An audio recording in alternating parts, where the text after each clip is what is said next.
විශේෂයෙන් අද දවස අපට උදා වෙන්නේ බක් මාසයේ පුර 15ක් පොහොව දවසයි. අපේ බුද්ධ ශාසනයේ විශේෂ සිද්ධියක් ශ්‍රී ලංකාවෙන් හැඳින්වෙනවා.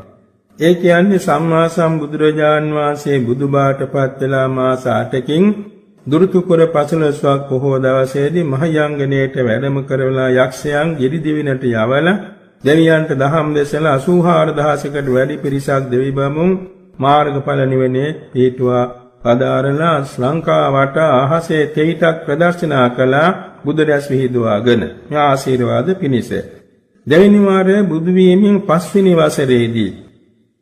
වසරේදී සමිද්දි සුමන දිව්‍ය රාජයා සමග වැඩම කොට වදාලා නාගදීපයට.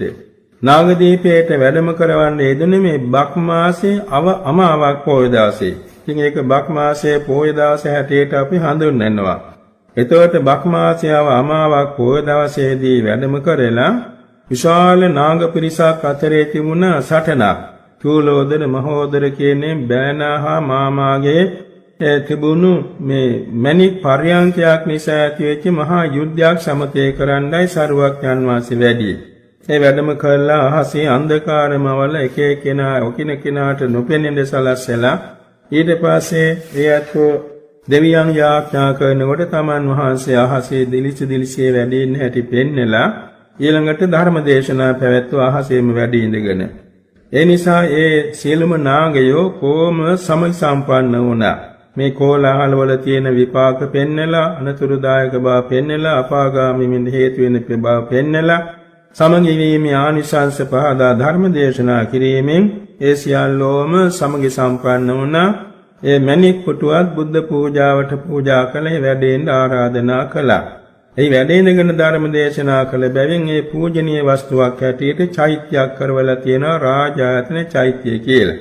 එතන සමිද්දි සුමන දිව්‍ය රාජයාට ආරක්ෂා සැලසන්න සරුවක්ඥන් වහන්සේ උපදෙස් දීලා ඒ නාගයන් සියල්ලම්ම තිසරණ පංචශීලයේ පිහිටුවා වදාරලා ආපසු තවැත්නුවර ජේතවනාරාමයට වැඩියා. මේ සිද්ධියේ සාමකාමී දවසක් හැටියට අපි හඳුන්වනවා.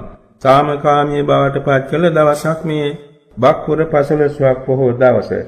එනිසා මේ දවස පුරාම අපි විසින සාමකාමීව සීලයක පිහිටා සමථවිපස්සනා භාවනා වඩමින් මෙත්තා කරුණා මුදිතා උපේක්ඛා ගුණ දියුණු කරමින් සම්මා සම්බුදුරජාණන් වහන්සේ උදෙසා ප්‍රතිපත්ති පූජාවෙන් පූජා කරමු. මේ ප්‍රතිපත්ති පූජාවේ කුසල බලයෙන් අපි සෑම දිනාටම මේ ජීවිතය තුළ ආයු වර්ණ සප බල ඥාන වින්දනය කරමින් සීල සමාධි ප්‍රඥා ගුණ දියුණු කරමින් ධර්මාඥාන භාවනාඥාන දියුණු කරමින් මෙලොව ජයගෙන පරලොව ජයගෙන සසර ජයගෙන කෙලෙසුන් ජයගෙන ආත්මය ජයගෙන අපරාජිතව බුදු පසේ බුදු මහරහතුන් වහන්සේ නිවී සැනසී වදාළ අජරාමර ශාන්ත ප්‍රණීත ලෝකෝත්තර අග්‍ර අමා මහ නිවන් සුව සාක්ෂාත් කරගන්න වාසනාව වේවා කියා නිවන් සුව ප්‍රාර්ථනා කරමු. තෙරුවන් සරණයි. අතිපූජනීය මාහිමිපාණන් වහන්සේ ධර්මානුස්සති භාවනාව ගැන පැහැදිලි කර දෙන්න. තෙරුවන් සරණයි. සම්මා සම්බුදුරජාණන් වහන්සේගේ ශාසනයෙහි භාවනා කර්මස්ථාන 40ක් සඳහන් වෙනවා. ඒ සමසතලිස් කර්මස්ථාන නමින් හැඳින්වෙනවා. දස කසින, දස අසුබ, දස අනුස්සති, සතර බ්‍රහ්ම විහරණ, එවැගේම ආහාරයේ පටික්කුල සංඥා, ධාතු මනසිකාර සහ අරූප සමාපatti සතර කියලා. මේ අනුස්සති භාවනා අතර දෙවැන්න ධම්මානුස්සතියයි. ධර්මයේ නමින් හඳුන්වනවා පර්යාප්ති, ප්‍රතිපatti, ප්‍රතිවේද කියලා අවස්ථා තුනකට. තවත් දුරට කියනවා නම් විනය, සූත්‍ර, අභිධර්ම නමින් පර්යාප්ති ධර්මයේ හැඳින්වෙනවා. නවලෝතර ධර්මයේ හැටියට සතර මාර්ග, සතර ඵල, නිර්වාණය හඳුන්වනවා. මේ සියල්ලම ධම්මානුස්සති භාවනාවට අරමුණු වෙනවා. ධර්මයේ කියන මේ උත්තරීතර වචනය සම්මා සම්බුදුරජාණන් වහන්සේගේ ශ්‍රී සද්ධර්මයටයි අයිති. වෙනත් මොනතරම් ධර්ම තිබුණත් ඒවා සැබෑ ධර්ම නොවන්නේ සරුවක්ඥන් වහන්සේ කිනුවගේ නොවන නිසායි. සරුවක්ඥන් වහන්සේගේ දේශනා සියල්ල මෙලොව සුභසිත, පරලොව සුගතිය, ශාන්ත නිවන ගෙන දෙන බැවින් ඒක ඒකාන්තයෙන්ම සැබෑ ධර්මයක්. ධර්මයේ කියන වචනේ තේරුම් කීපයක් තියෙනවා. නිරුක්ති වශයෙන් සලකනකොට අත්තානං ධාරෙන්තං චතුසු අපායේසු වට දුක්ඛේච පතමානේ අපතමානේ කତ୍වා ධාරේති ති ධම්මෝ කියන මේක තේරුමක් සඳහන් වෙනවා. ඒ කියන්නේ යම්කිසි කෙනෙක් මේ ධර්මය අනුව පවතිනවා නම් ධර්මයේ දරාගෙන සිටිනවා නම් ධර්මයේ පිළිපදිනවා නම් ඔහු සතර ආපායට වැටෙන්නේ නොදී සංසාර දුකට වැටෙන්නේ නොදී ආරක්ෂා කරගන්නවා කියන තේරුමින් ධම්මෝ කියන මේ වචනේ හඳුන්වනවා. ඒක තේරුමක්. සභාවන් ධාරේති ති ධම්මෝ කියලා තවත් අර්ථ විග්‍රහයක් තියෙනවා. ඒ කියන්නේ ඒ ධර්ම ස්වභාවය දරාගෙන රඳවාගෙන පිහිටුවාගෙන සිටින නිසා ධර්මයේ කියලා හඳුන්වනවා. එක එක සිතක්, එක එක චෛතසිකයක්, එක එක රූපයක්, එක එක මාර්ගයක්, එක එක ඵලයක්, නිර්වාණයක් පාසාම මේ ස්වභාව දරාගෙන සිටීම පවතිනවා. මේ දෙආකාරයෙන් වූ ධර්මයේ බුදුරජාණන් වහන්සේගේ භාවනා කර්මස්ථාන තුළින් ඉතා වැදගත් අරමුණක් වෙනවා. එයින් ධම්මානුස්සති කියන එකේ තේරුම ඒ පරියාප්ති ධර්මයයි ප්‍රතිපත්ති ධර්මයයි ප්‍රතිවේද ධර්මයයි නැවත හිතින් ආවර්ජනා කිරීමේ නැවත අනුස්මරණය කිරීමේ භාවනාව තමයි ධම්මානුස්සති කියලා හඳුන්වන්නේ. ඒ ධම්මානුස්සති භාවනා වැඩිීමේදී විශේෂයෙන් ඊට උපදේශ පේලියක් සඳහන් කරන්න තියෙනවා. ධම්මානුස්සතිය වැඩිවීමට හිතට ගතට විවේකයේ තියෙන්නට ඕන. පළමුවෙන් තමාගේ කාය සංසිඳවා ගන්නට ඕන, අත්පා මූණකට ධෝවණය කරගෙන, ඒ වගේම මහසි වෙලා ඉන්නවා නම් පැම් පහසු වෙලා පහසු විහරණයක් ශරීරයට ඇති කර ගන්නට ඕන. තමා රක්නා වූ සීලය, ගිහි සීලය හෝ පැවිදි සීලය හෝ සීලය පිරිසුදු කර ගන්නට ඕන. සීලය පිරිසුදු කර ගැනීම සෑම භාවනාවකටම පෙරගමන් වශයෙන් අත්‍යවශ්‍යයි. සීලේ පතිට්ඨාය නරෝ සපඤ්ඤෝ කියලා බුද්ධ වචනේ හැඳින්වෙන්නේ භාවනාවට සීලය පිහිටන්නටම ඕන නිසායි. ඒ සීලයක පිහිටි පමණින් භාවනාවක් සාර්ථක වෙන්නේ. ඊට පස්සේ සීලේ පදනම් කරගෙන භාවනා කමඨහනක් නිසිසේ ප්‍රගුණ කරන්නට ඕනේ. ඒ අනුපිළිවෙලින් වැඩි යුතු වන්නේ ඒ විදිහටයි. ඊළඟට භාවනා කමඨහන් දෙන ගුරුවරයෙකුගෙන් මේ භාවනා පිළිබඳව හරියට පැහැදිලිව නිවැරදිව අසා දැනගෙන ධාරණය කරගෙන ඒ අනුව පිළිපදින්නටම ඕනේ. තමා හිතුව මතේ භාවනා කිරීමේදී බොහෝ අත්වැරදි සිදු වෙලා නොමග යනවා. එසේ නොවනු පිණිස ගුරු ඇසුරකින් මේ කලපුරුදු භාවනා වැඩු ඵලපුරුදු මේ කර්මස්ථානාචාර්යයන් වහන්සේ කෙනෙකුගෙන් උපදෙස් ලබා ගත යුතු වෙනවා. ඒ විදිහට භාවනාවට වාඩි වෙලා හෝ තමා පහසු ඉරියව්වකින් ඒ භාවනාවට හිත යොදනකොට භාග්‍යවතුන් වහන්සේ වදාළ භාවනා ගුණ 6ක් සඳහන් වෙනවා ස්වාක්ඛාතෝ ගාථා පාඨයේ. විශේෂයෙන්ම ඒ ස්වාක්ඛාතෝ ගාථා පාඨයේ තියෙන පද 6 ඉස්සෙල්ලා අපි වෙන් කර ගන්නට ඕනේ. වෙන් කරගෙන එහි මුල සිට අගට අග සිට මුලට නැවත පද 6 ප්‍රගුණ කරන්නට ඕනේ. ඒ පද 6 හොඳට ප්‍රගුණ කළාන් පස්සේ එක එක ගුණ පදයක් අරගෙන එහි තියෙන ඒ තේරුම් ආවර්ජනා කරන්නට ඕනේ.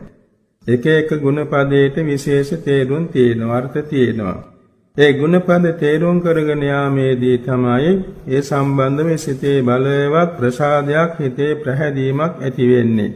ඒ ප්‍රසාදය ඇති පමණට තමයි හිත සමාධිගත වෙන්නේ. ඊළඟට මේ බාධක වශයෙන් යම් හේතු කාරණා වශයෙන් සඳහන් කරන්නට පුළුවන්. ආවට ගියාට භාවනා කළොත් මේ භාවනාව සාර්ථක වෙන්නේ නැහැ. මේක හරියට බොහොම ඕනෑකමින් බලවත් ඡන්දයෙන්, බලවත් වීරියෙන්, බලවත් සිතකින්, බලවත් නුවණකින් කරන්නට ඕනේ. එසේ කිරීමේදී ස්වල්පයක් භාවනා වඩලා නැගිටිනවා, වෙන වැඩකට යෙදෙනවා, අයමත් ටික වෙලාවකින් භාවනාවට වාඩි වෙනවා, අයමත් වෙන වැඩකට යෙදෙනවා. එහෙම කරන්න ගියොත් මේ භාවනාවට වඩා හිතේ නීවරණ වැඩි වෙනවා. නීවරණ වැඩි වෙන්න භාවනාවට බාධා වෙනවා.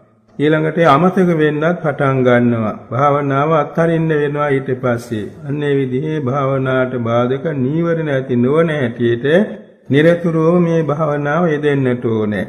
නිදසුනක් වශයෙන් කියනවා නම් යම් කෙනෙක් විනාඩි 45ක් පැය එකමාරක් වාඩි වෙලා භාවනා කළා. ඊළඟට ඇවිදිනකොට වෙන වැඩකට යෙදෙනකොට ඒත් මේ භාවනාව හිතින් කියවන්නට පුරුදු වෙන්නට ඕන. අතරක් නෑර එතකොට භාවනාව හිතේ වැඩෙනවා. එතකොට බාධක නීවරණ ධර්ම හිතේ පහළවන්නේම නෑ. ඒ විදිහට බාධක නොවන හැටියට උපදෙස් ලබාගෙන තියෙන්නට ඕනේ. විශේෂයෙන්ම අර තිට්ඨං චරං නිසින්නෝවා සයානෝවා යාවතස්ස විගත මිද්දෝ ඒතං සතින් අදිත්තේය කියන උපදේශය මතක තබා ගන්නට ඕනේ. සිටගෙන සිටීමේදීත් ඇවිදිමින් සිටීමේදීත් වාඩි වී සිටීමේදීත් සයනගතව සිටීමේදීත් නිින්ද නොගින් සිටිනවා නම් සෑම වෙලාවෙම මේ මානසිකාරයේ හිතේ පවත්වන්නටම ඕනේ. ඒ විදිහේ පවත්වනකොට මේ භාවනාවට බාධාවක් ඇතිවන්නේම නැහැ. මෙන්න මේක නිසා මේ භාවනාවට බාධක දේවල් අපි මතක තබාගෙන එයින් ප්‍රවේශම් වන්නටම ඕනේ. සමහර විට භාවනා කිරීමේදී තවත් බාධාවක් තියෙනවා. ඒ තමයි භාවනා කිරීමේදී භාවනා රසය භාවනා සමාධිය හිතට වැඩෙන්න බොහෝම ලොකු මානසික සුවයක් සැහැල්ලුවක් ඇති වෙනවා. එතකොට බොහෝ දෙනා හිතනවා අහෝ මේ අනිත්‍යයට කියලා දෙන්න ඕන, තව අයට කියලා දෙන්න ඕනි කියලා අනිත්‍යයට කියන්න යන්න පටන් ගන්නවා. අනිත්‍යයට උපදෙස් දෙන්න යනවා. එතකොට මේ භාවනා පිරිහෙනවා. ඒකත් භාවනා දියුණුවට බාධාවක් වෙනවා. ඒ බව මතක තබා ගන්නට ඕනේ. බොහෝ සෙයින් කරුණා ස්වરૂපයෙන් එන ඒ අදහස් නිසා තමන් අනුන්ට උපදෙස් දෙන්න යාම නිසා වැඩෙන්න තියෙන භාවනාව වැඩි පහත වැටෙනවා. මෙන්න මේක නිසා භාවනාවට බාධක වන බව තේරුම් ගන්නට ඕනේ. එක කාරණයක් තමයි කඩින් කඩ භාවනා අත්හැරීම. එයිනුත් භාවනාව පිරිහෙනවා, භාවනාවට බාධක වෙනවා. අනික් කාණේ භාවනාව යම් ධර්ම රසයක් වෙනකොට අනිත්‍යයට කියා දෙන්න පටන් ගන්නවා. ඒකෙන් තමාගේ දියුණු වෙන භාවනාව පහත වැටෙනවා. මේ ආදී හේතුන් නිසා භාවනා පිරිහෙන හැටි මනවින් අවබෝධ කරගෙන කටයුතු කළොත් භාවනා දියුණු කරගන්නට පුළුවනි. ඊළඟට මේ භාවනාවේදී චිත්ත සමාධිය වැඩෙන හැටි අපි ඉගෙනගෙන තියෙන්නට ඕනේ. මේ භාවනාවේදී ධ්‍යාන සමාපatti උපදවන්න පුළුවන් වෙන්නේ නැහැ. මක් නිසාද මේ ධර්මානුස්සති භාවනාවේ අරමුණ පරමාර්ථ ධර්මයි. පරමාර්ථ ධර්ම සම්මුති ධර්මයේ වාගේ නෙවෙයි.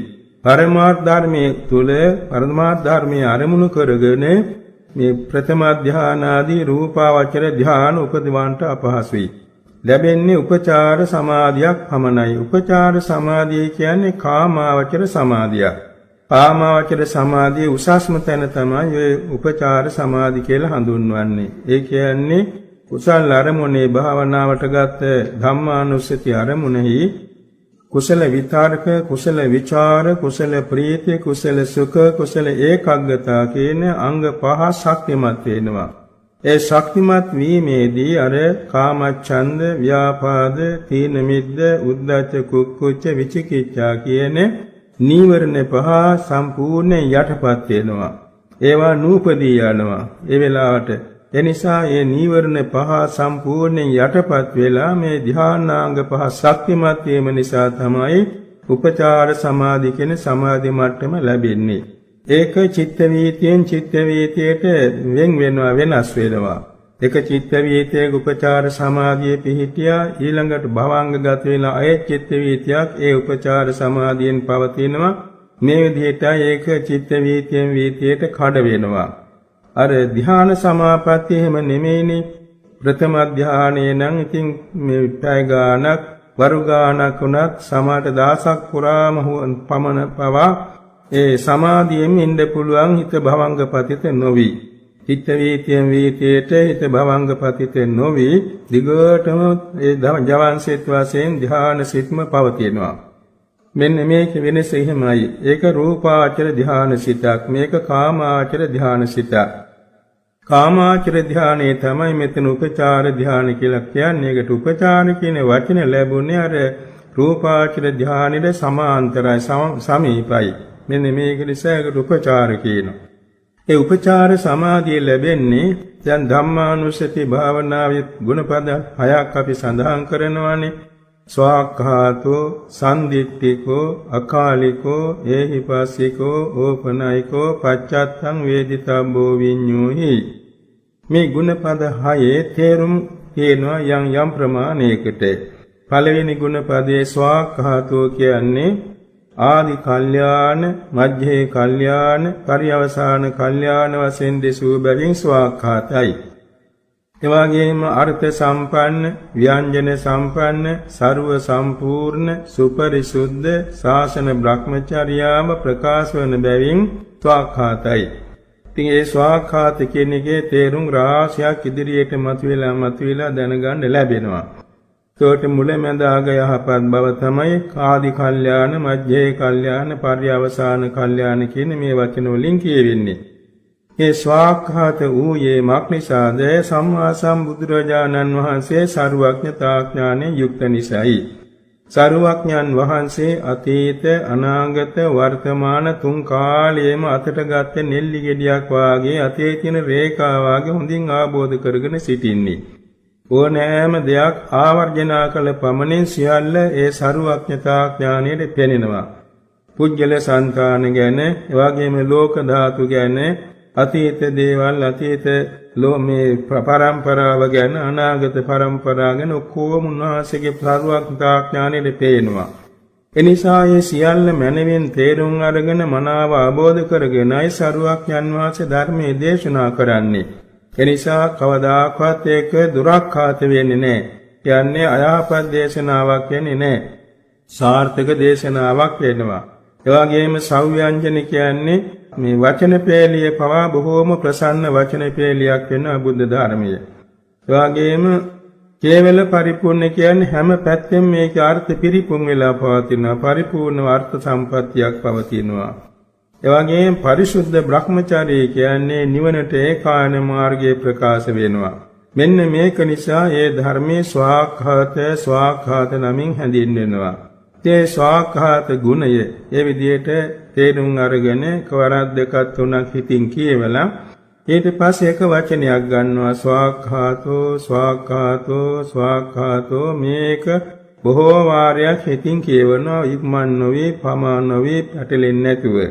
හිත යහා මෙහා විසිරෙන්න දෙන්නේ නැතුව නැවත කියවද්දී ඒ ස්වාක්ඛාත ගුණය නුවණට ආબોධ වෙන්න පටන් ගන්නවා. නුවණට වැටහෙන්න පටන් ගන්නවා. ඒ මොහොතේ තමන්ගේ සිතේ ආලෝකයක්ද ඇති වෙනවා. ධර්මයේ අරමුණු කරගත්ත ප්‍රීති වේගෙන් උපන්න ආලෝකයක් ඇති වෙනවා. ඒ ආලෝකයේ තුලින් තමයි මේ ස්වාක්ඛාත ගුණය කෙරෙහි හිත සමාධිගත වෙන්නේ. ඊළඟට සම්දිට්ඨිකෝ කියන තැනේදී සම්දිට්ඨික කියන වචනේ තේරුමත් සාමන්දට්ඨබ්බෝති සම්දිට්ඨිකෝ, තමා විසින්ම මේක දත යුතු දෙයක්. දැන් උපාධ්‍යායන් වහන්සේ ධර්මය අවබෝධ කළා. ශිෂ්‍යයා එක දන්නේ නැහැ. ඒ තමන් වහන්සේගේ අතවැසි ශිෂ්‍ය භික්ෂූන් එක දන්නේ නැහැ. මව්පිය කෙනෙක් ධර්මය අවබෝධ කරගන්නවා. දරුවන් ඒක දන්නේ නැහැ. ඒ වාගේ ඒ තම තමා විසින්ම ආબોධ කටයුතු නිසා සම්දිට්ඨිකෝ කියන මේ වචනේ හඳුන්වනවා. තවත් කාරණයක් තමයි ඇත්ත වශයෙන් තියෙන දෙයක් දකිනවා. සම්දිට්ඨං අරහතේති සම්දිට්ඨිකෝ කියන එකයි. මේ ධර්මයේ නෛර්යානිකයි, සෝවාන් ආදී මාර්ගඵල නිර්වාණ. ඒවා ඇත්ත වශයෙන් තියෙන දේ හරියට දැක ගැනීමට සම්දිට්ඨික කියලා කියනවා. මේක නිසා ලෝකෝත්තර ධර්ම ගැන ඊළඟ ගුණපද පහෙන්ම කියවෙන්නේ. ස්වාක්ඛාතෝ ගුණයෙන් කියුනේ පරියාප්ති ධර්මයේ ගැන. ඊළඟ ගුණපද 6න් කියවෙන්නේ ලෝකෝත්තර ධර්මයේ පිළිබඳවයි. ඒ නිසා මේ ලෝකෝත්තර ධර්මය තමා විසින්ම මේ ජීවිතයේම අවබෝධ කටයුතු බැවින් සම්දිට්ඨිකෝ කියනවා. ඉතින් ඒ තේරුම් හිතින් මෙහි කරගෙන ඊට පස්සේ සම්දිට්ඨිකෝ කියන වචනේ බොහෝ වාරයක් හිතින් කියවනවා. බොහෝ වාරයක් හිතින් කියවන්න අර වගේ නීවරණ යටපත් වෙනවා. නීවරණ යටපත් වෙමින් ධානාංග 5 ශක්තිමත් වෙනවා. ධානාංග 5 ශක්තිමත් වීමෙන් උපචාර සමාධියෙන් හිත සමාධිගත වෙනවා. ඒ වෙලාවට මුළු කයයි හිතයි දෙකම පස්සද්ධි ප්‍රීති සමාධි කියන මේ තත්වයන්ටපත් වෙනවා. බොහොම සැපදායක තත්වයක් මනසට කයට ඇති වෙනවා. ඊළඟට අකාලිකෝ කියලා කියන්නේ ලෝකෝත්තර මාර්ග සිත පිළිබඳවයි. සෝවාන් මාර්ගයේ, සකෘදාගාමි මාර්ගයේ, අනාගාමි මාර්ගයේ, අරිහත් මාර්ගයේ යන මේ මාර්ග සතර යම් වෙලාවක යම් හිතක පහළ වුණා නම් ඒ සිතට අනතුරුවම ලෝකෝත්තර ඵලයට ඒකාන්තයෙන්පත් වෙනවා. සෝවාන් මාර්ග සිතට අනතුරුව සෝවාන් ඵල සිත පහළ වෙනවා. සකදාගාමි මාර්ග සිතට අනතුරුවම සකදාගාමි ඵලය පහළ වෙනවා. අනාගාමි මාර්ග සිතට අනතුරුවම අනාගාමි ඵලය ලැබෙනවා. අරිහත් මාර්ග සිතට අනතුරුවම අරිහත් ඵලය ලැබෙනවා. මේකට කියන ආනන්තරික සමාධි ඥානය කියලා. ඒ කියන්නේ මාර්ගයට අනතුරුවම ඵලය ලබා දෙන බැවින් එහි තියෙන සමාධියට ආනන්තරික සමාධි කියලා කියනවා. අර රතන සූත්‍රයේ තියෙනවනේ සමාධිමානන්තරිකඤ්ඤමාහු කියලා. සමාධින් ආනන්තරිකං ආහු. ආනන්තරික සමාධියක් මේ සඳහන් කරන්නේ මාර්ගසිතේ සමාධිය. එතකොට ඒ తত্ত্বය මාර්ගයට අනතුරුව ඵලයේ ගෙන දීමේ ස්වභාවයට කියනවා අකාලිකෝ කියලා. එකින් එකට සිතෙනවා. සෝවාන් මාර්ගසිතට අනතුරුව සෝවාන් ඵලයේ ගෙන දෙන බැවින් අකාලිකයි. සකදාගාමි මාර්ගසිතට අනතුරුව සකදාගාමි ඵලයේ ගෙන දෙන බැවින් අකාලිකයි. අනාගාමී මාර්ගයට අනතුරුව අනාගාමී ඵලය ලැබෙන බැවින් අකාලිකයි. අරිහත් මාර්ගයට අනතුරුව අරිහත් ඵලය ලබා දෙන බැවින් අකාලිකයි. මාර්ගයටපත් වෙලා දින ගණන්, සති ගණන්, වසර ගණන් ගත වෙලා නෙමේ ඵලය ලැබෙන්නේ. අද කාලයේ සමහරු කියනවා මාර්ගයේ මං අහවල් දාසේ ලැබුවා, අසවල් දාසේ තමයි ඵලයටපත් උනේ. ඒක වැරදි නිගමනයක්. ඒ නිසා මාර්ග සිතට අනතුරුම ඵලය ලබා දෙන බැවින් ඒක තමයි අකාලිකෝ කියලා හඳුන්වන්නේ. මෙතන මාර්ග සිතට අනතුරුව ඵලය ලැබෙන හැටි තේරුම් ගැනීමට මාර්ග චිත්ත වීතිය අඳුනා ගන්නට ඕනේ. යම්කිසි කෙනෙක් විපස්සනා භාවනාවේ සංඛාරුපේක්ඛාතෙක් විපස්සනා වැඩිලා දැන් ඉතින් මාර්ගඵල ලබන්න සුදුසු තත්වයට ආවා නම් ඊළඟට හිත භවංගෙන් අවදි වෙලා මනෝද්වාරා වර්ජන සිතක් පහළ වෙනවා. මනෝද්වාරා වර්ජන සිතට අනතුරුව කාමාවචරික ජවන් සිත් 4ක් හේලියට ඇති වෙනවා. ඥාන සම්ප්‍රයුක්ත ජවන් සිත් 4ක්. ඒකට පළවෙනි ජවන් සිතට කියනවා පරිකර්ම කියලා. දෙවෙනි එක උපචාර, තුන්වෙනි එක අනුලෝම, හතරවෙනි එක ගෝත්‍ර භූ. මේ සෝවාන් මාර්ගයේ සම්බන්ධයි ගෝත්‍ර භූ කියන්නේ. එතකොට ඒ සිත් තුනකින් පරිකාරම, උපචාර, අනුලෝම කියන මේ සිත් තුනෙන්ම කරන්නේ විපස්සනා භාවනාවක්. තමන්ගේ හිතේ සද්ධා ඉන්ද්‍රිය අධික කෙනෙක් නම් සංස්කාර අනිච්චයි කියලා විපස්සනා කරනවා ඒ ජවන් සිත් තුනෙන්. ඊළඟට සමාධි ඉන්ද්‍රිය අධික කෙනෙක් නම් සංස්කාර දුක්ඛයි කියලා අවබෝධ වෙනවා, මෙනෙහි කරනවා. ප්‍රඥා ඉන්ද්‍රිය අධික කෙනෙක් නම් සංස්කාර අනත්තයි කියලා මෙනෙහි වෙනවා. ඔය අවස්ථා තුන මේ මුලින් ඇති වෙන ජවන් සිත් තුනකට පහළ වෙනවා. ඊළඟට ගෝත්‍ර භූ සිතින් කරන්නේ නිවන් අරමුණු කරනවා. විදර්ශනාවක් නොවේ, නිවන අරමුණු කරනවා. ඊළඟට මාර්ගසිත, සෝවාන් මාර්ගසිත පහළ වෙනවා. සෝවාන් මාර්ගසිත පහළ වෙනකොට ඒක නිරුද්ධ වෙනකොටම සෝවාන් ඵලසිත පහළ වෙනවා. චිත්තවාර දෙකක්. සෝවාන් ඵලසිත දෙකක් පහළ වෙනකොට ජවන් සිත් වීතියේ ජවන් සිත් නවකම 7ක් පිරුණා වෙනවා. මුලින් 4ක් සඳහන් වුණා, මාර්ගයයි ඵලසිත දෙකයි 7යි. ඊළඟට හිත භවංග පතිත වෙලා තමා ලබාගත් මාර්ගඵල නිර්වාණ අරමුණු කරන ප්‍රත්‍යවේක්ෂා ඥාන පහළ වෙනවා. සකදාගාමී මාර්ග චිත්ත වීතියත් ඒ විදිහමයි. ඒකෙත් අර වාගේ මනෝද්වාරා වර්ජන, පරිකාරම, උපචාර, අනුලෝම, ඕදාන කියලා 4වෙනි හිත. ගෝත්‍ර භූ කියන්නේ නෑ. මේ ගෝත්‍ර භූ කියන්නේ සෝවාන් මාර්ග චිත්ත වීතිය සිතට පමණයි. ඊළඟ මාර්ග සිත් වීතිය වලදී ඒ ගෝත්‍ර භූ වෙනුවට ඕදාන කියන නමින් තමයි හඳුන්වන්නේ 4වෙනි හිත. ඊළඟට තමයි සකදාගාමි මාර්ගසිත. මාර්ගසිතට අනතුරුව සකදාගාමි ඵලසිත දෙකක් වේලියට පහළ වෙලා භවංගපතිත වෙනවා. අනාගාමි මාර්ග චිත්ත වීතියත් ඒ විදිහයි. එතෙන්දෙත් අර වාගේ මනෝද්වාරා වර්ජන, පරිකාරම, උපචාර, අනුලෝම, වෝදාන කියන සිත් 4යි. ඊළඟට අනාගාමි මාර්ගසිත, ඊළඟට අනාගාමි ඵලසිත දෙකක් පහළ වේ භවංගපතිත වෙනවා.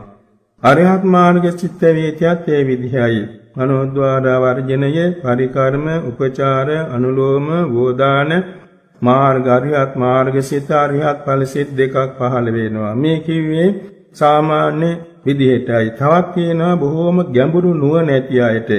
ගැඹුරු නුවණ ඇති අයට අර මුලින් ඇති වෙන සිත් 4 වෙනුවට 3ක් සම්පූර්ණ වෙනවා. 3කින් සම්පූර්ණ වෙනවා. මනෝද්වාර වර්ජන, උපචාර, අනුලෝම, ගෝත්‍ර භූ කියලා සෝවාන් මාර්ග චිත්ත වීතියේ මුල් සිත් 3. එතකොට 4 වෙන එක මාර්ග 5 6 7 3ම ඵල සිත් 3ක්. ඔය විදිහට තීක්ෂණ ප්‍රඥාවන්තයන්ට පරිකර්ම කියන සිත අවශ්‍ය වෙන්නේ නැහැ. උපචාර, අනුලෝම, ගෝත්‍ර භූ, වෝදාන කියන මේ සිත් අනුපිළිවෙලින් ඇවිල්ලා 4 වෙනි සිත මාර්ග සිත 5 6 7 සිත් 3ම ඵල සිත් බාට පැමිණෙනවා. මෙන්න මේ ක්‍රමයටයි භාග්‍යවත් බුදුරජාණන් වහන්සේගේ මාර්ගඵල ප්‍රතිලාභය සඳහන් වෙන්නේ. එතකොට ඒ නිසා මේ මාර්ගයට අනතුරුම ඵලයෙන් දෙන බැවින් ඒ ගුණයට කියනවා අකාලිකෝ කියලා. ඉතින් ඒ අකාලිකෝ ගුණය නැවත සියවර දහස් වර හිතින් කියවනවා. හිතින් කියවලා භාවිතා වෙන්න නීවරණ යටපත් වෙනවා. නීවරණ යටපත් වෙන්න ධානාංග ශක්තියමත් වෙනවා. ධානාංග ශක්තියමත් වීමෙන් හිත උපචාර සමාධියෙන් සමාධිමත් වෙලා තින් දිග වේලාවක් උපචාර සමාධියෙන් යුතුව ඉන්න පුළුවන් වෙනවා. ඊළඟට ඒහිපස්සිකෝ කියන්නේ ලෝකෝත්තර ධර්ම ගැනමයි. යම් කිසි කෙනෙක් සෝවාන් වෙනවා. සෝවාන් වුණා නම් ඒ තැනැත්තා අනිත් අයටත් කියන්න පුළුවන් මෙන්න මේ බලන්න මේ මාර්ගයේ ගමන් කරනවා නම් මෙන්න සෝවාන් මාර්ගඵල ලැබෙනවා. තවත් කෙනෙක් සකදාගාමි වෙනවා, අනාගාමි වෙනවා, අරිහත්ත්වයටපත් වෙනවා. ඒ උතුමන්ට පුළුවනි තවත් අයට කියා දෙන්න මෙන්න මේ බලන්න මේක සත්‍යයි, මේක විදියට මේ භාවනාව හරියට වැඩුවොත් මේ ප්‍රතිඵලය ලැබෙනවාමයි කියලා මෙහි මේ බලවයි දැක්වීමට සුදුසු වෙනවා. එසේ දැක්වීමට සුදුසු වෙන බැවින් ඒකට කියනවා ඒහිපස්සිකෝ කියලා. ඉතින් ඒහිපස්සිකෝ කියන මේ අර්ථය මෙනෙහි කරලා ඊට පස්සේ වචන පමණක් බොහෝ වාරයක් හිතින් කියවනවා. ඒහිපස්සිකෝ මේ වචනේ සියවර දහස් වර හිතේ කියවන්න නීවරණ යටපත් වෙනවා. නීවරණ යටපත් වෙන්නේ ධානාංග ශක්තිමත් වෙලා ඒ ධාන අංග 5 ශක්තිමත් වීමෙන් ඉති උපචාර සමාධියටපත් වෙනවා. ඒනත් උපචාර සමාධිය දිගට පවත්ව ගන්න පුළුවන් වෙනවා. ඊළඟට ඕපනයිකෝ කියන්නේ ලෝකෝත්තර ධර්ම ගැනමයි. ඕපනයිකෝ කියලා කියන්නේ උපනායනං අරහතීති ඕපනයිකෝ. සිතට අරමුණු කිරීම වශයෙන් පමුණවා ගත යුතුයි. කියන තේරුමයි ඕපනයිකෝ කියලා කියන්නේ. උපනායන කියන්නේ වෙත පැමිණීම, වෙත පමුණවාලීම. එතකොට මෙහිදී සෝවාන්, සකදාගාමි, අනාගාමි, අරිහත් කියන මාර්ග සිත් 4යි ඵල සිත් 4යි තමන්ගේ සිතේ උපදවා ගැනීම වශයෙන් සිතට පමුණවා ගත යුතුයි. මාර්ග සිත්, ඵල සිත් 4 ඒ සියල්ල තමන්ගේ සිතේ පහළ කර ගැනීම වශයෙන්, ඒ කියන්නේ භාවනාවෙන් වැඩි දියුණු කිරීම වශයෙන් උපදවා ගත යුතු බැවින් ඒකට කියනවා සිතට පමුණවා ගත යුතු බැවින් ඕපනයිකෝ කියලා. නිර්වාණ ධර්මي උපදවා ගන්න දෙයක් නොවේ. අරමුණු කරන ධර්මයක්. එතකොට මාර්ගඵල සිත් 4න්, මාර්ග සිත් 4න්, ඵල සිත් 4න් ඒ නිර්වාණය අරමුණු කරන්නට තියෙනවා. ඒ නිර්වාණය අරමුණු කිරීමට කියන සිතින් පැමිණිය යුතු තැන කියලා. සිතින් පැමිණ අවබෝධ කටයුතු බැවින් ඕපනයිකෝ කියන නිර්වාණයටත් මෙසේ ඒ මාර්ග සිත් 4, ඵල සිත් 4 සිතේ උපදවා ගැනීම වශයෙන්ද නිර්වාණ ධර්මයේ අරමුණු කිරීම වශයෙන්ද සිතට පමුණවා ගත යුතු බැවින් ඕපනයිකෝ කියන මේ අර්ථය ගැනෙනවා. ඊළඟට ඉතින් මේ එක වචනේ ඕපනයිකෝ කියන වචනේ සියවර දහස් වර අන්නේ විහිත නොවි මනස්තන්පත් මනසින් යුතුව හිතින් කියවන්නේ හිතේ නීවරණ යටපත් වෙනවා. ධානාංග 5 ශක්තිමත් වීමෙන් හිත උපචාර සමාධියට පැමිණෙනවා. මෙසේ මේ පස්වෙනි කාරණේනු චිත්ත සමාධි උපදවා ගත හැකි වෙනවා. ඊළඟට පච්චත්තං වේදිතම්බෝ විඤ්ඤූහි කියන මේ ගුණපදයෙන් හඳුන්වන්නේ ලෝකෝත්තර ධර්මමයි. විඤ්ඤෝහි කියන්නේ ඥානවන්තයන්ට නමක්. ඥානවන්තයන් විසින් ඕන මේ ධර්මය ආબોධ කරගන්න. බුද්ධ වචනේ සඳහන් වෙනවා මහා පුරුෂ විතරකාටේ 9 වෙනි එක 8 වෙනි එක පඤ්ඤවන්තස්සායම් භික්ඛවේ ධම්මෝ නායං ධම්මෝ දුප්පඤ්ඤස්සේ. මහණෙනි මේ ධර්මය ආબોධ වෙන්නේ ඥානවන්තයාටයි. නුවණ නැති තැනැත්තාට නෙමෙයි කියලා. එතකොට ඥානවන්තයෙක් තමයි සීලය හොඳින් ආරක්ෂා කරන්නේ. ඥානවන්තයෙක් තමයි සමත භාවනාව දියුණු කරන්නේ. ඥානවන්තයෙක් තමයි විපස්සනා ඥාන දියුණු කරන්නේ. ඥානවන්තයෙක් තමයි මාර්ගඵල නිවන් ලබන්න සමර්ථ වෙන්නේ. එතකොට එක ජීවිතයක නෙමේ බොහෝ කාලයක් මහා කල්පසිය ගණන් දහස් ගණන් දසදහස් ගණන් ලක්ෂ ගණන් ඈත සිටන් හරි හිත දියුණු කරලා ඒ දියුණු මනසෙන් නුවණින් තමයි මේ ධර්මය ආબોධ කළ හැකි වෙන්නේ. එසේ යම්කිසි කෙනෙක් තමන්ගේ සහෝදර සහෝදරියන් දූ දරුවන් නෑදෑ හිත මිතුරන් එවැගේම භික්ෂු භික්ෂුණී උපාසක උපාසිකාවන් දෙවියන් බ්‍රහ්මයන් කවර නමුත් යම් පමණකට නුවණ දියුණු කරගෙන සිටියා නම් ඒ දියුණු මනසක් ඇති අය විසින් තමාගේ නැන පමණින් මේ ධර්මය ආબોධ කරගන්නවා. සමහර කෙනෙකුගේ සිතේ දියුණුව තියෙන්නේ සෝවාන් වීමට පමණයි. සෝවාන් වීමට පමණයි. එසේනම් ඔහුට ඒ සෝවාන් මාර්ගඵල ප්‍රතිලාභ කරගන්න පුළුවන් වෙනවා. සමහර කෙනෙකුගේ හිතේ දියුණුව තියෙන්නේ නුවණ දියුණු වෙලා තියෙන සකදාගාමී වීමට පමණයි. එහෙම කෙනෙකු විසින් සකදාගාමී මාර්ගඵල ලබන්න සමර්ථ වෙනවා. සමහර කෙනෙකුගේ හිතේ දියුණුවයි අනාගාමී වීමට නුවණ වැඩෙන්න පුළුවන්. එම කෙනෙකුට අනාගාමී මාර්ගඵල ලබන්න පුළුවනි. තවත් සමහර කෙනෙකුට අරිහත් උවද ප්‍රතිලාභ කරන්න නුවණ දියුණුවයි. එහෙම කෙනෙකු විසින් අරිහත් මාර්ගඵල ලබන්න සමර්ථ වෙනවා. තව සමහර කෙනෙක් ඒ අරිහත් මාර්ගඵල ලබනකොට ත්‍රිවිද්‍යා ඥාන ලබන්න සමර්ථ වෙනවා. තවත් සමහර කෙනෙක් අරිහත්ත්වයේ ලබනකොට සත් අභිඥා 6ම ලබන්න සමර්ථ වෙනවා. තවත් සමහර කෙනෙක් ඒ අරිහත්ත්වයේ ලබනකොටම චතුපටිසම්භිදා කියන විශේෂ ඥාන 4ක් ලබන්න සමර්ථ වෙනවා. තවත් සමහර ඥානවන්තයෙක් 16 මහා ඥාන ප්‍රතිලාභ කරගන්න සමර්ථ වෙනවා. මෙන්න මේ විදිහට තමාගේ නැන පමණින් මේ ධර්මය අවබෝධ කටයුතු වෙන බව ආවර්ජනා කළ ඊට පස්සෙකින් ඒක වචනේ ගන්නවා පච්චත්තං වේදිතබ්බෝ පඤ්ඤත්ත පච්චත්තං වේදිතබ්බෝ පච්චත්තං වේදිතබ්බෝ කියන මේ වචනේ අරගෙන සීවර දහස්වර හිතින් කියවා ඉන්නකොට ඒ ධර්මය අරමුණු කරගෙන හිත නිවරණ යටපත් ධානාංග ශක්තිමත් සමාධිගත වෙනවා.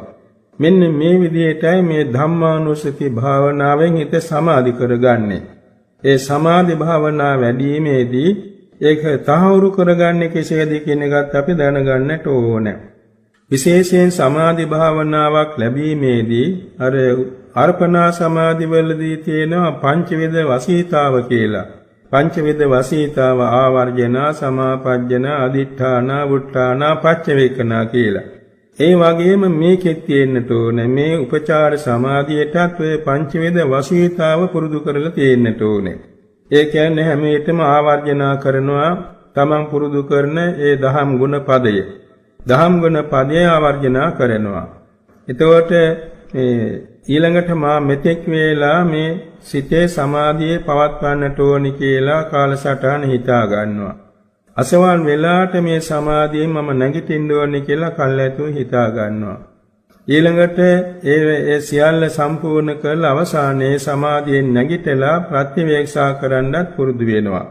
ඒකට ආවර්ජනයේ සමාපජ්ජනේ අදිඨානේ වුට්ටානේ පච්චවේකනේ කියන මේ කරුණ පහ හරියට මේ ප්‍රගුණ කරගත්තා නම් ඔහුගේ ඒ උපචාර සමාධිය නොනැසී බොහෝ කාලයක් පවත්වා ගන්න පුළුවන්.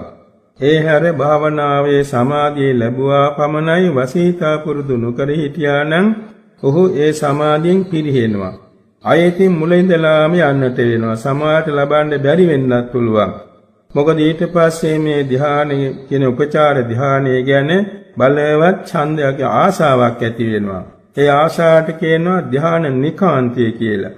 ඒ ධ්‍යාන නිකාන්තය නිසා ආය හිතුවට ලැබෙන්නේම නැහැ. මොකද ධ්‍යාන නිකාන්තය කියන්නේ ලෝභ හිතක්, තෘෂ්ණාවක්.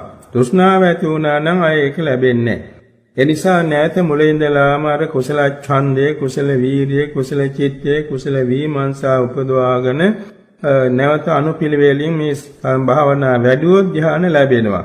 අන්න ඒ විදිහට නිසා නැවත මේක නොපිරියෙනු පිණිස ප්‍රගුණ කරන්නට ඕන. උපචාර සමාධියත් ප්‍රගුණ කරන්නට ඕන බොහෝ වේලාවක් නිරතුරුව භාවිතා වෙන හැටියට. ඒකට කියනවා යත්තට්ඨිකං යත්තට්ඨිතං යාවතිච්චිකං ආදී වශයෙන් යම් තැනක යම් වෙලාවක යම් අරමුණක මේ හිත සමාධිය ඕනම වෙලාවක ගන්න තරම් පුරුදු වෙන්නට ඕනේ. එතකොට ඕන වෙලාවක ඒක සමාධිය ඇති කරගන්න පුරුදු වෙනවා නම් ඒක පිරිහෙන්නේ නැහැ.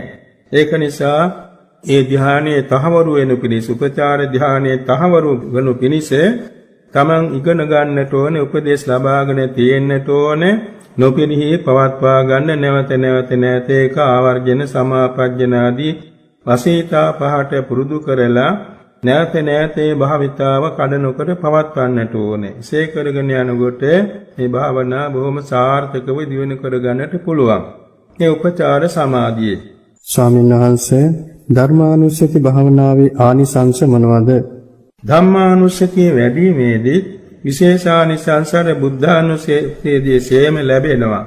ධම්මානුස්සතිය වරණ තැනට සුවසේ නිඳා ගන්නවා, සුවසේ අවදි වෙනවා, නපුරු සීන නොපෙනෙන කෙනෙක් වෙනවා. එවාගෙම අර දෙවියන්ට ප්‍රිය වෙනවා, මිනිසයන්ට ප්‍රිය වෙනවා, දෙවියන්ගේ ආරක්ෂාවද ලැබෙනවා, වසවිස අවියාවද ගිනි විපත්ති වළකිනවා, ශරීර වර්ණය පැහැපත් වෙනවා. එවාගෙම හිතේ ශ්‍රද්ධා ඉන්ද්‍රිය අධිකතර බාට පැමිණෙනවා. බුද්ධ ගරුත්වයේ විශේෂයෙන් ඇති වෙනවා. මේ ධර්මයේ දේශනා කළ සරුවක්ඥන් වහන්සේ කාන්තේ සම්මා සම්බුද්ධයි කියලා සරුවක්ඥන් වහන්සේ ගැන අසීමිත ගෞරව සම්ප්‍රයුක්ත ප්‍රසාදයක් ඇති වෙනවා.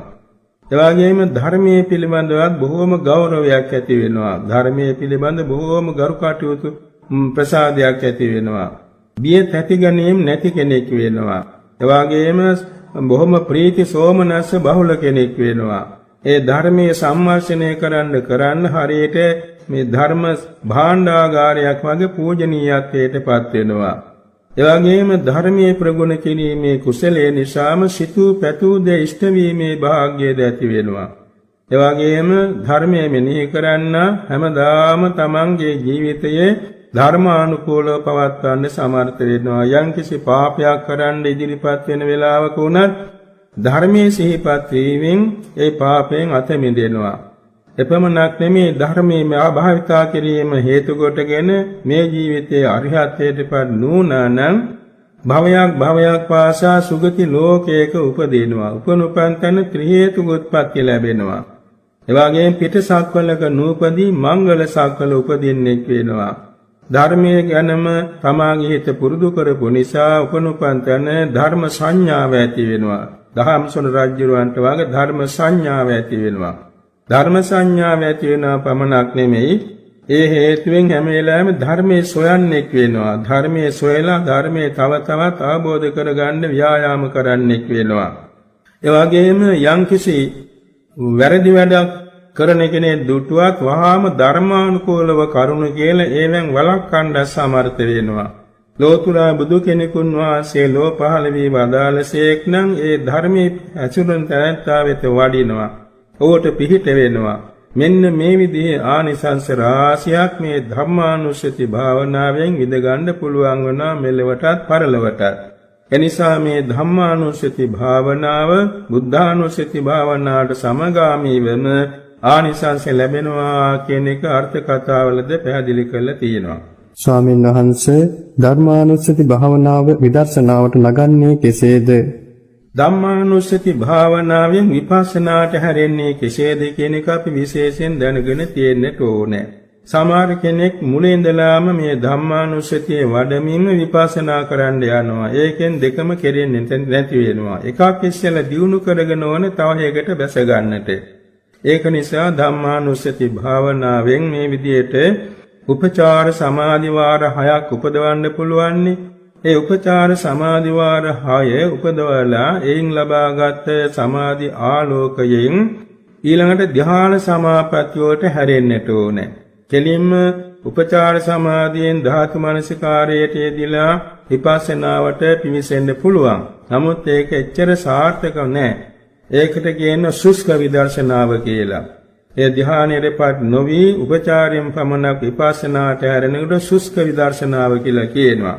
ඒ කෙනෙකුට ධ්‍යාන අභිඥා නැතුව අර ධ්‍යානාලෝකයෙන් තොරව විපස්සනා වැඩිීමේදී නාම රූප ධර්මයන් සියුම් ලෙස දැක ගන්න අපහසු වෙනවා. එනිසා ඥානවන්ත යෝගාවචරයා විසින් ගුරු උපදේශ ඇතිව උපචාර සමාධිය ලබාගත් නිසා නීවරණ යටපත් වූ කෙනෙක් බැවින් ආනාපාන සති සමාධිය වැනි ධ්‍යාන උපදවන්නට ඕනේ. ආනාපාන ධ්‍යාන සතරම උපදවලා ඊට පස්සේ මේ ද්වක්ඛේසාකාර ධ්‍යානත් උපදවන්නට ඕනේ. කේසා ලෝමාදී කොටස් 32කට ප්‍රථම ධ්‍යාන 32ක් උපදවන්නට ඕනේ. ඊළඟට තවදුරට මෛත්‍රී භාවනාව ප්‍රගුණ කරන්නට ඕනේ. සඳහා ආලෝකයක් පහළ කරගන්න අවශ්‍ය බැවින් ඕදාත කසිනේ වඩන්නට ඕනේ. ඕදාත කසින සඳහා බාහිර සුදු අරමුණක් අවශ්‍ය නැහැ. අපේ ශරීරයේ තියෙන ඇටසැකිල්ලෙන් හිස්කබල අරගෙන ඒක ඕදාත සංඥාවට හරවන්නට ඕනේ. Taman ඉදිරියට හිස්කබල හිතින් අරගෙන තවත් හිස්කබල 10ක් 12ක් හිතින් එකතු කරගෙන ඕදාත කියන මානසිකාරයෙන් ඕදාත කසින වැඩිීමේදී නීවරණ යටපත් වූ කෙනෙක් බැවින් ඊතා ඉක්මනින්ම උග්ඝහ නිමිති, පටිභාග නිමිති පහළ වෙනවා. ඒ පටිභාග නිමිත්ත සුදෝසුදු ආලෝකයක්. ඒ සුදෝසුදු ආලෝකයේ උඩ යට සරස අනන්ත ලෝක ධාතු වල වෙත අනුපිළිවෙලින් විහිදවන්නට ඕනේ. විහිදුවලා ඊළා ධ්‍යාන 4ක් උපදවනවා. කසින ධ්‍යාන 4ක් ඕදාත කසින ධ්‍යානය වශී කරගෙන ඊළඟට මෛත්‍රී භාවනාවට හැරෙනවා. මෛත්‍රී භාවනාවෙන් ධ්‍යාන 528ක් උපදවන්න සමර්ථ වෙනවා. කරුණා භාවනාවත් වඩනවා. ධ්‍යාන 132ක් වඩන්න සමර්ථ වෙනවා. මුදිතා භාවනාවත් වඩනවා. ධ්‍යාන 132ක් වඩන්න සමර්ථ වෙනවා. උපේක්ෂා භාවනාවත් වඩනවා. ධ්‍යාන 132ක් උපදවනවා. මේ විදිහට බ්‍රහ්ම විහාර ධ්‍යානක් සම්පූර්ණ කරනවා. ඊළඟට අසුභ ධ්‍යාන තියෙනවා. අවිඥානික දස අසුභ, උද්දුමාතක, විනීලක ආදී ඒ අසුභ මේ ආලෝකයෙන් බලාගෙන යයිනෙක් ප්‍රථම ධ්‍යාන 10ක් උපදවනවා. ඊළඟට බුද්ධානුස්සතියත් වඩන උපචාර ධ්‍යාන 9ක්. ඊළඟට මේ මරණානුස්සතියත් වඩන උපචාර ධ්‍යාන 8ක් පමණ. මේ විදිහට සතර කමඨාන් සියල්ල සම්පූර්ණ කරගන්නවා. තවත් දුරට ධ්‍යාන ශක්තිය දියුණු කර ගැනීම පිණිස උපාධ්‍යායන් වහන්සේලාගෙන් ආචාර්යයන් වහන්සේලාගෙන් උපදෙස් ලබාගෙන නීල කසින ධ්‍යාන, පීත කසින ධ්‍යාන, ලෝහිත කසින ධ්‍යාන මේ ශරීරයෙන්ම කොටස් වලින් වඩනවා. වර්ණ කසින. ඊළඟට පඨවි කසින ධ්‍යාන, ආපෝ කසින ධ්‍යාන, තේජෝ කසින ධ්‍යාන, වායෝ කසින ධ්‍යාන, ආලෝක කසින ධ්‍යාන, ආකාශ කසින ධ්‍යාන කියලා කසින භාවනා 10ෙන්ම රූපාවචර ධ්‍යාන 4 උපදවනවා. ඊළඟට ආකාශ කසිනේ හැර ඉතිරි කසින 9න් එකින් එකට අරූප ධ්‍යාන 4 උපදවනවා. මේම ධ්‍යාන ශක්තිය වැඩි කරගන්නවා මේ විපස්සනාවට පදනම් කර ගැනීම පිණිස. ඒක තමයි බොහොම සාර්ථක පිළිවෙල. ඒ මොකද ධ්‍යාන ශක්තිය අධිකතර බාටපත් කරගෙන ඒ ධ්‍යානාලෝකයෙන් මේ රූපකයට ආලෝකයේ විහිදුවලා රූපකයේ තියෙන පඨවි, ආපෝ, තේජෝ, වායෝ කියන සතර ධාතු වෙන් කරගන්නවා. සතර ධාතු වෙන් කරගන්නකොට ඒක ලක්ෂණ 12ක් තියෙනවා. පඨවි ධාතුවේ ලක්ෂණ 6ක්, ආපෝ, තේජෝ, වායෝ 3 ලක්ෂණ 2 සියල්ල 12යි. ඒ 12 ආකාර මේ මහා භූත රූප ලක්ෂණ 12 තේරුම් අරගෙන ඊට පස්සේ මේ මහා භූත රූප හා බැඳී තිබෙන රූප කලාප වෙන් කරගන්නවා. රූප කලාප ගැන රූප මිටි එකට උපදිනවා. රූප කලාපවල රූප 10, රූප 9, රූප 8 ආදී වශයෙන්. එතකොට කර්මජ රූප කලාප එක ශරීරයක තියෙනවා වර්ග 8ක්. චිත්තජ රූප කලාප 8ක්. එවාගෙම උතුජ රූප කලාප 4ක්. ආහාරජ රූප කලාප 2ක් බැගින් එක ශරීරවල තියෙනවා. ඒ රූප කලාප ඔක්කොම දැකලා ඊට පස්සේ බාහිර වස්තු වල තියෙන රූප කලාප බලනවා. අවිඥානික වස්තු වල ඊළඟට සවිඥානික සත්ව කොටාසල රූප සියල්ල බලනවා.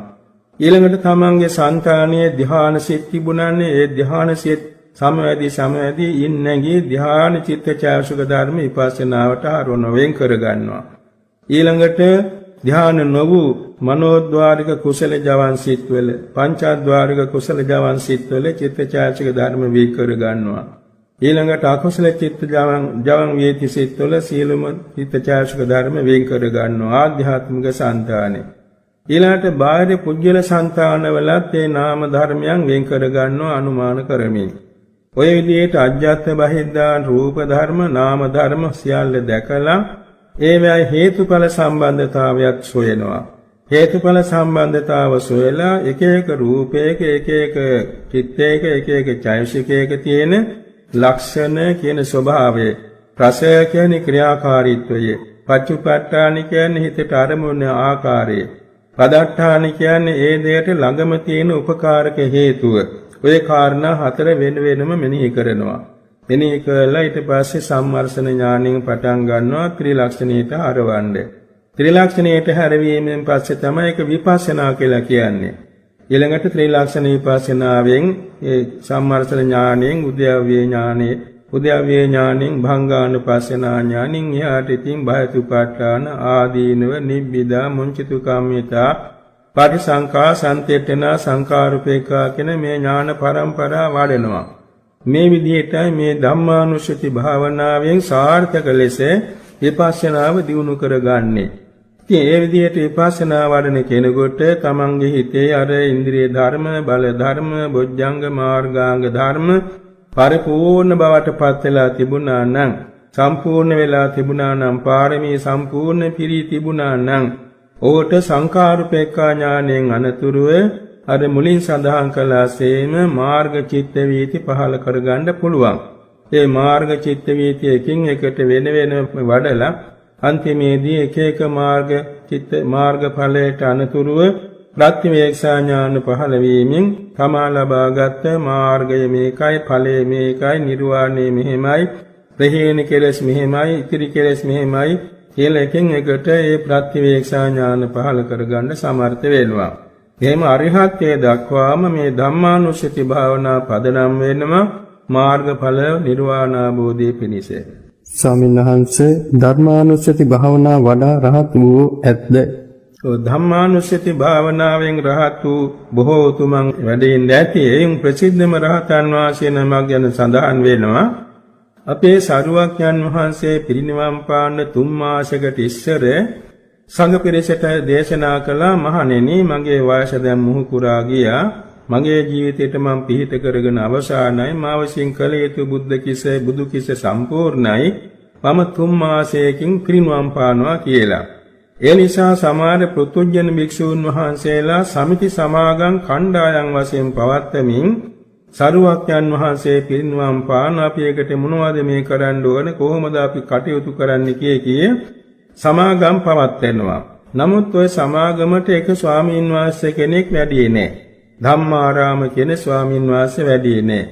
එක ස්වාමීන් වහන්සේ නමක් බුදුරජාන් වහන්සේට පැමිණිලි කළා, ස්වාමීනි මේ ධම්මාරාම ඉෂ්ඨවරයෝ අපේ මේ සමාගම් වලට එන්නේ නැහැ. අපේ මේ ශාස්ත්‍රීය වලට එන්නේ නැහැ. ඊළඟට බුදුරජාණන් වහන්සේ ධම්මාරාම භික්ෂුන් වහන්සේ කැඳෙව්වා. කැඳෙව්වාම අසවදාලා, මොකද ධම්මාරාම මේ සංඝයාගේ එකතුවට නොයන්නේ. ඉතින් මේ ධම්මාරාම ස්වාමීන් වහන්සේ පහදා දුන්නා, ස්වාමීනි මම තාම පෘථුජනයි. දැන් භාග්‍යවතුන් වහන්සේ 3 මාසෙකින් පිරිනිවන් පානවා කියලා සංඝයාට දැනුම් දුන්නා. ඉතින් මම පෘථුජන නිසා මං හිතුවා බුදුරජාණන් වහන්සේ පිරිනිවන් පාන්න ඉස්සර මං රහත් වෙන්න ඕනේ. මම රහත් වෙන්න ඕනේ කියන එක අරමුණු කරගෙන මම මේ ධර්මයේ හැසිරෙනවා කියලා. ඒ වෙලාවේදී සරුවක්යන් වහන්සේ සාදුකාර දීලා ස්තුති කළා. මේ ධම්මාරාම ඉස්තර නම තමයි මට කරන ගෞරවය නිසිසේ කරන්නේ.